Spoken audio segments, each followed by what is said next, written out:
Hello, with me today, I'm lucky to have John Meyer, mining analyst at broker SP Angel. Boris Johnson's government has just launched a 10-point plan for a green industrial revolution ahead of the 26th United Nations Climate Change Conference, or COP26. That's going to be hosted in Glasgow next year. The plan involves a ban on the sale of new petrol and diesel cars by 2030. That's 10 years earlier than previously planned. Now, are there opportunities for mining investors here? The automotive manufacturers are going to ramp up EV production faster than we'd anticipated. I'm not convinced that the government is talking this just off pat, so to speak. I think they're actually making these claims, making these statements because they do think that Volkswagen, Mercedes, Jaguar Land Rover and others are going to be able to ramp up to meet those targets. And I think what they're trying to do is get everybody in the supply chain pulling together at this time to make it happen. Now, 2030 really isn't very far away, so it means that all those manufacturing facilities have to be retooled. The designs have to be put in place. Everybody's got to really be working full time on this right now. It's actually quite good from a stimulus perspective, and depending on what's decided over the Brexit agreements, it may be that the UK government is able to provide further incentives to automotive manufacturing in the UK to actually get this going sooner rather than later. We certainly know the German manufacturers are working really hard on it.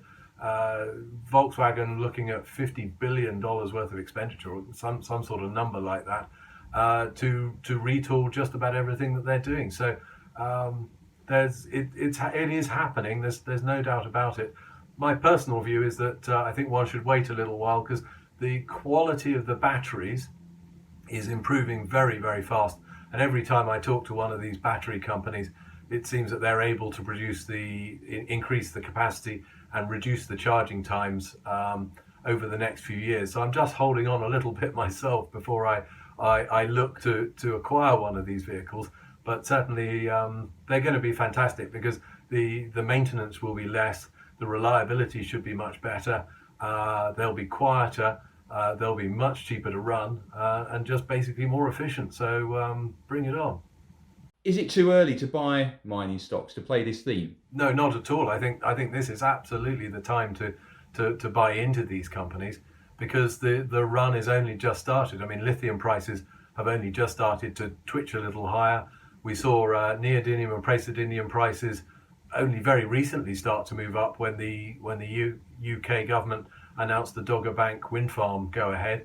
We're just seeing uranium prices start to move on the back of Rolls-Royce building or being approved for a whole number of new nuclear power stations. Because remember, we're going to have to generate the electricity to feed the grid for all these new electric vehicles.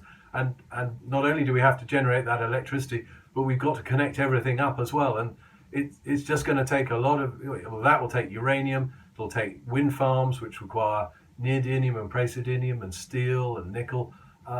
There's just so many commodities required for the whole supply chain. It's going to need every company working as fast as they can.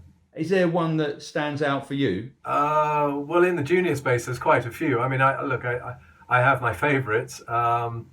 Bushveld Minerals, clearly a favourite from a battery perspective. But yes, I mean, we're talking Savannah, Kodal, Iron Ridge on the lithium side. And remember, some of these companies, Iron Ridge has got gold licenses as well. Savannah's also got some ilmenite exposure. So there's a whole bunch of businesses that are very well exposed. If we look at copper, I love ARC Minerals, which is still exploring. It's still at the exploration side of things, but it's got such good territory in Zambia. We know the majors are interested in Zambia. We know that Rio Tinto and Anglo American are showing lots of interest in grassroots exploration on licenses out there. We think this is a very strong place to be orientated in. So for me, buying into anything in looking for copper in Zambia seems like a very good wager to make right now.